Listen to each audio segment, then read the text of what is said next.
Imagine un homme marchant dans la rue, le cœur battant, l'esprit alerte, le désir d'approcher une femme inconnue. Rien n'est décidé, tout est possible. Maintenant, imagine cette même femme déjà engagée dans une relation. Beaucoup perçoivent que les barrières sont plus basses, que la porte est entrouverte. Pourquoi cela? Chaque être humain vit au croisement de besoins, de désirs et de peurs. La séduction, c'est la danse subtile entre ce que l'autre manque, ce qu'il craint, ce qu'il espère. Chez une femme en couple, plusieurs mécanismes psychologiques entrent en jeu, qui, selon le contexte, la rendent plus vulnérable, non pas par faiblesse, mais par humanité. Le besoin de nouveauté. L'être humain s'adapte. Après un certain temps, le confort, la routine s'installe. La passion initiale devient une rivière paisible, calme, parfois si calme qu'elle semble moins vivante. En stoïcisme, nous parlons de constance, de maîtrise de soi, mais aussi de nature humaine. Le changement, l'imprévu provoque un choc électrique de dopamine. Une femme en couple ressent parfois un manque, non pas d'amour, mais d'intensité, d'élan. Quand un regard neuf, une présence différente, un mot qui surprend apparaissent, il réveille ce besoin endormi. La psychologie de l'interdit. L'interdit attire. Ce qui est défendu semble briller davantage. Si l'horizon d'une femme est normalement circonscrit par les attentes de son partenaire, par les normes sociales qu'elle s'est elle-même fixées, l'arrivée d'un étranger offre une alternative, un monde parallèle où elle peut incarner une autre version d'elle-même. Cette possibilité séduit. Elle donne de la valeur. La frustration asynchrone. Un partenaire de longue durée va bien, souvent, offrir confort, sécurité, soutien matériel ou affectif. Mais tous les désirs ne sont pas alignés. Certains désirs restent inassouvis.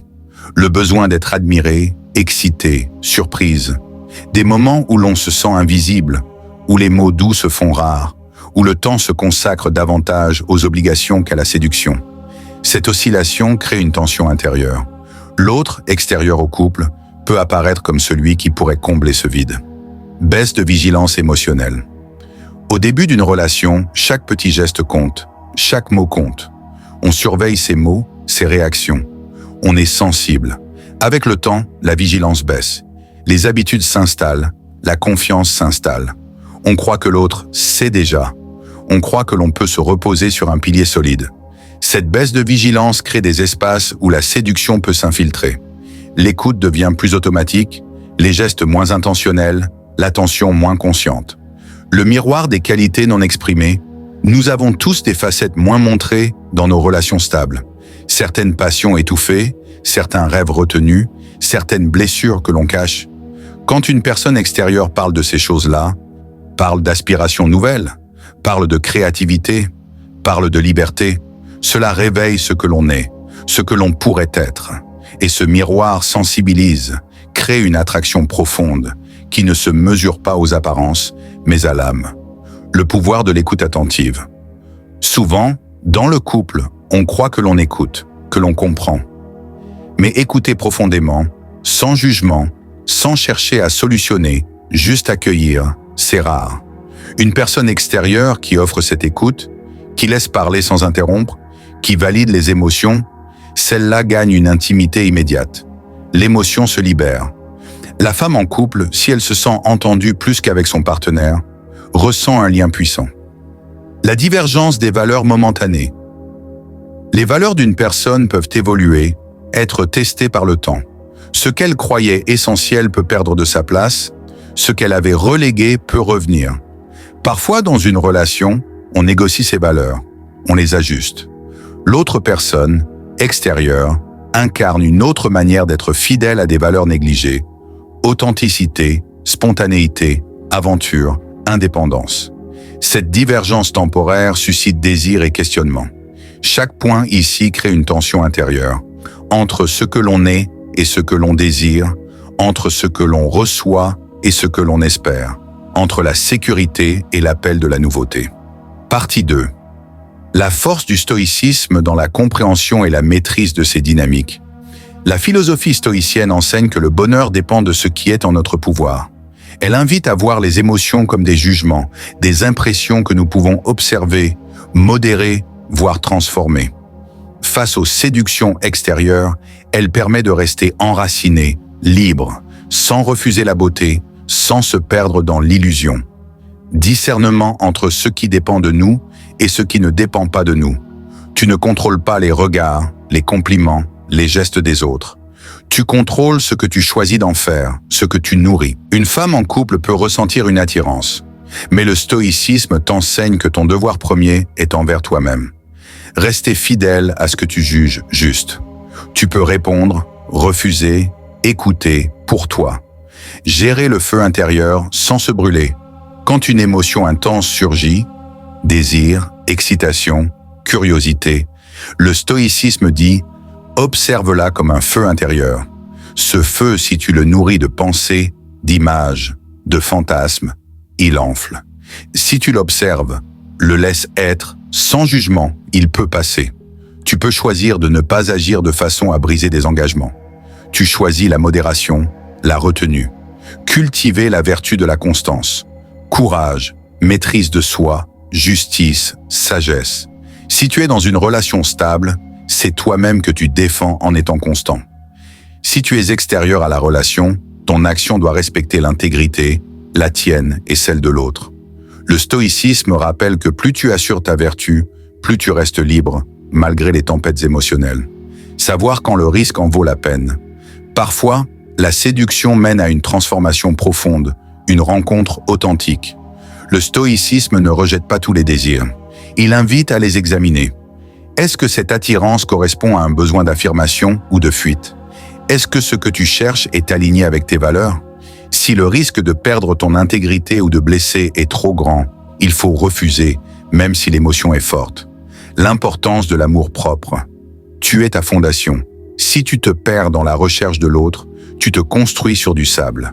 Le stoïcisme dit « le vrai pouvoir est en toi ». Prends soin de ta valeur intrinsèque. Que ton respect de toi-même ne dépende pas des regards ou de l'attention d'un tiers. Tu peux être désiré, admiré, mais tu restes souverain.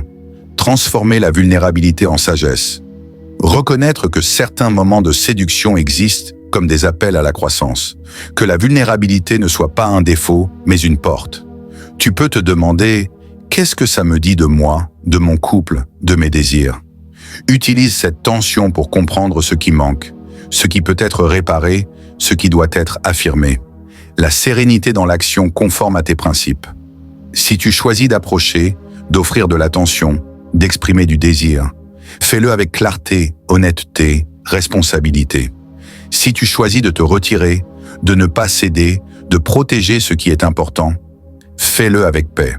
Le stoïcisme permet d'agir sans remords, sans désir d'approbation, simplement parce que c'est ce que tu estimes juste.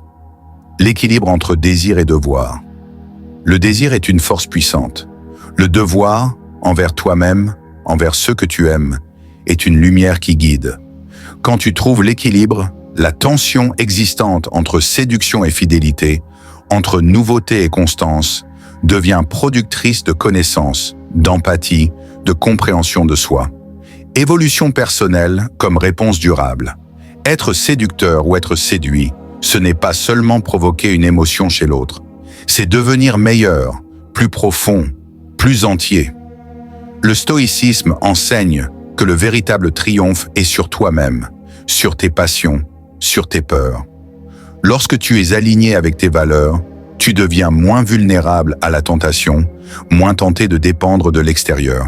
Chaque phase de cette exploration révèle une haute tension. Le désir de séduire ou d'être séduit contre la voie intérieure de l'intégrité, de la fidélité, à soi, à l'engagement. Chaque émotion, chaque question porte en elle une chance de croissance. Même si la séduction semble facile parfois, son poids moral, son coût psychologique peuvent être lourds. Sauf si on les voit, qu'on les comprend, qu'on les intègre. Dans ce monde intérieur où la séduction se joue, il y a des stratégies naturelles, involontaires parfois, que le séducteur ou la personne externe applique, souvent sans conscience, mais qui fonctionnent parce qu'elles touchent des cordes sensibles. Première stratégie, l'écoute réelle. Entendre non pas juste les mots, mais les silences, les hésitations, les regrets dissimulés. Quand quelqu'un écoute pleinement, pas pour répondre, mais pour comprendre, Cela calme les doutes, renforce le sentiment d'être compris. Cet axe seul apporte de la valeur énorme. Et surtout, dans une relation où l'on ne parle plus de ses désirs, de ses peurs, de ses attentes, cette écoute se fait rare. Être là, attentif, poser des questions, relancer sans juger, permet de restaurer un dialogue intérieur chez l'autre. Je peux exister avec mes aspirations. Deuxième stratégie, la cohérence entre ce que l'on dit, ce que l'on fait, ce que l'on montre. Rien ne détruit plus rapidement la confiance que les promesses creuses ou les gestes contradictoires. Si la séduction est authentique, le comportement doit être aligné. La parole doit être respectueuse, les actions attentives, le reste discret. En stoïcisme, la vertu est dans l'intégrité, être fidèle à ses propres principes, même quand cela coûte. Cela inspire le respect, suscite l'admiration. 2 ingrédients puissants. Troisième stratégie, créer des moments d'intensité, pas nécessairement extravagants ou grandioses. Parfois, un simple geste qui sort du cadre habituel. Rappeler un souvenir partagé, poser une question inattendue, déclencher une émotion par une image, par une parole fine. Ces moments castrent la monotonie, réveillant les sens. Ils créent une mémoire émotionnelle qui marque. Et la mémoire est un puissant allié dans l'attirance. Ce que l'on se rappelle avec émotion pèse plus lourd. Quatrième, montrer de la vulnérabilité vraie, sans excès, sans drama. Raconter une faiblesse, une blessure, un doute, non pas pour manipuler, mais pour humaniser, pour dire « moi aussi je suis imparfait, j'ai mes peurs ». Cela crée une proximité. On s'approche du cœur de l'autre, non simplement de l'ego. Et quand l'autre voit cette humanité, cela peut libérer sa propre vulnérabilité. Elle se sent moins obligée de tenir un rôle. Cinquième, incarner des valeurs stables, un sens, avoir un but, une passion, une direction. Quelque chose qui dépasse les désirs immédiats. L'aspiration à la croissance, à la contribution, à la beauté, à la sagesse. Tout cela attire. Parce qu'il ne s'agit pas seulement d'être désirable dans l'instant, mais d'être significatif dans le temps. L'idée que cette personne pourrait enrichir une vie, pas seulement flatter un moment. Sixième, respecter les frontières, écouter le non-dit du non possible.